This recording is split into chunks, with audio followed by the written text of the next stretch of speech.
Have you ever played a game that heavily reminded you of a more popular game you've played in the past? I've had a couple situations like that with reviews.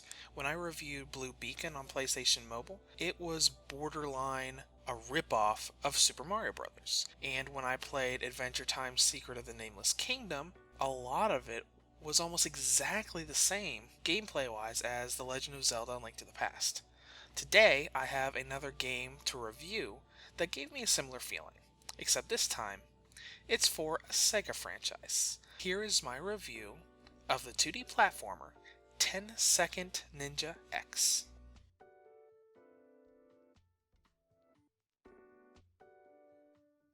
The story of 10 Second Ninja revolves around two main characters.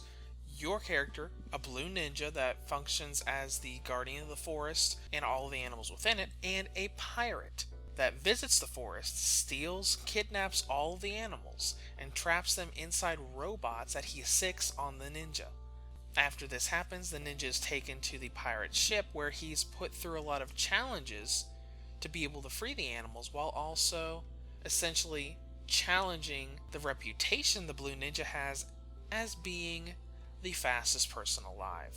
A lot of the intro and a lot of the story really reminds me of Sonic the Hedgehog. Blue main character, protector of animals, animals trapped inside robots, and even the hover chair that the pirate uses in the intro looks just like the one that Dr. Eggman uses in the Sonic franchise. This is about as far as it goes with the similarities to Sonic, but the intro just gave me a huge Sonic vibe to it.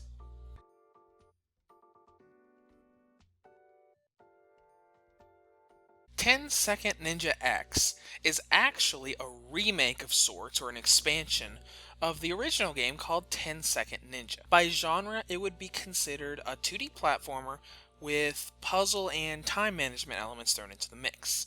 You're going to be going through stages with time limitations, and you're going to be platforming and fighting enemies. First of all, the main difference between the original and this game is that it's more like an expansion of sorts. The main storyline of 10 Second Ninja X has different levels in the original game. It has 60 levels instead of 40, and when you finish those 60 levels, you unlock all 40 of the original. So basically, it has twice as much content as the original game did. When you progress through the game, you're basically going to be going in the flow of doing sets of missions, and then exploring the ship, base of operations if you will, going into another set of missions, exploring the ship some more, and you keep going through this. There are 6 different sets of missions, so you're going to be swapping back and forth 6 times. Exploration in the ship is also something I want to say that I really liked about the game. Progressing through the stages of this is very much like a lot of indie games have done, where you go through stages, go for ranks, go to the next world, go to the next world, go to the next world until you're done. The fact that you do stages and you get time away from stages to be able to look for collectible items, talk to NPCs, and play mini-games really helps keep things fresh as you go through. Now, the main thing you're going to be doing in the stages is platforming and fighting enemies. The big thing about stages that makes it so fast-paced is that you're placed in a stage and you have less than 10 seconds to navigate through puzzles and knock out all of the enemies. Past that is the fact that you need a certain number of star ranks to be able to unlock the next world. The quicker you get a stage done, the better your rank. So we take World 1, which has 10 stages, and you need 20 stars to unlock World 2. So basically you have to go through with a rank 2 or higher in all 10 levels of the world. So you have to virtually be lightning fast when you're going through. Some of the stages make you go through the level in as little as 4 or 5 seconds to get a rank 2, let alone a rank 3. Basically, there's a lot of strategy involved when you're going through here. This is also where the difficulty comes in that the publishers and other people are advertising. 10 Second Ninja X is advertised as a hard-as-nails platform. I wouldn't really go as far as saying it's hard as nails like old NES games like the old Ninja Gaiden games, but it has a good bit of difficulty to it. When you're going through the first world, it's going to be difficult because you're still learning the system on how to platform, attack enemies with your sword, and throw shurikens around to solve puzzles and hit faraway enemies.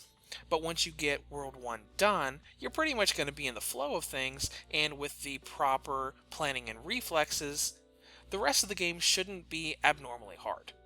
I had to repeat almost every stage in World 1 to be able to get even a 1 or 2 star rank.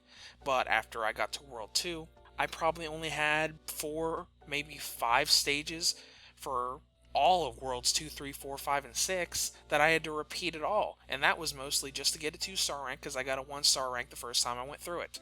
It's challenging, I'm not going to lie there. It's not going to be something that's going to make you throw the Vita across the room. Now let's talk about the issues I have with the game and the length. Now there are 2 things that really annoyed and frustrated me as I played the game. First is your temporary ally that you get between worlds named Benji, and the other were network notifications. Let's first talk about Benji. Between worlds, in many cases, Benji will tag along with you, and it was pretty neat to have a secondary character hovering around, but he talks every 2 to 3 seconds. And when he talks, the game makes you stop. You lose the ability to move, you lose the ability to jump, you lose the ability to interact with anything that isn't him. So, if you're in the middle of a jump and he starts talking, you immediately stop and plummet to the ground. This drove me crazy. The only way to get rid of him, or to get around this annoyance, was to go into a mission, or jump off the side of the ship, so enemies would spawn so you would be able to attack him and knock him unconscious. Next, we get to network notifications.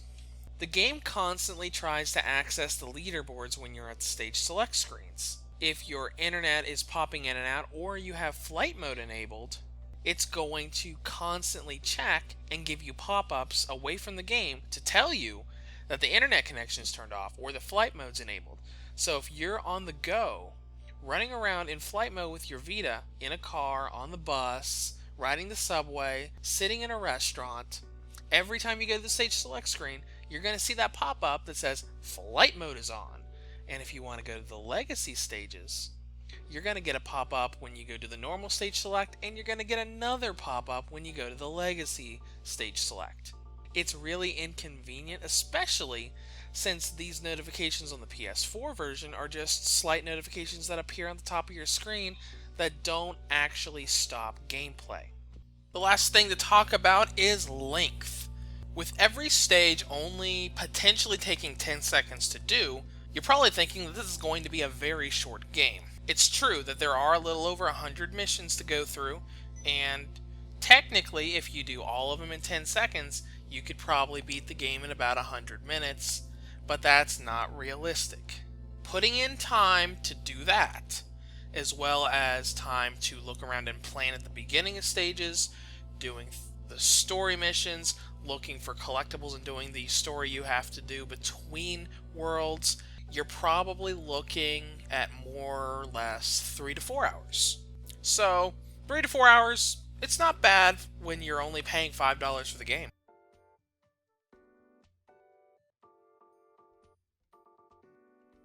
Now we go to presentation. Visually, the game looks great. In all honesty, the Vita version is so crisp and smooth that it's hard to tell it apart from the PS4 version when you have them up on the TV. I had my PSTV and PS4 plugged into the same HD TV, swapped between the two of them, and it was pretty hard to tell them apart. As far as performance goes, there's nothing that's going to be really bad, but there is one major difference between the PS4 version's performance and the PS Vita and PlayStation TV version's performance. Load times. On the PS4, when you go back to the stage select screen or load a stage, you're going to be loading for maybe 2 seconds, and on the Vita version, it's going to be more like 4 or 5 seconds. It's not going to be something that you're going to get impatient at, but just so you know, it's a little bit longer on the Vita version. 10-Second Ninja X is something that I honestly got really addicted to and couldn't put down until I finished because of how easily it fit into the pick up and play aspect of handheld gaming. There are a couple downers with Benji's game stopping dialogue, and the network notifications. But outside of that is something that any fan of platformers and puzzle platformers should definitely take a look at. Reviews to Go rates 10 Second Ninja X an 8 out of 10. If you have any questions or comments, feel free to leave them below or head over to my site at www.reviewstogo.com.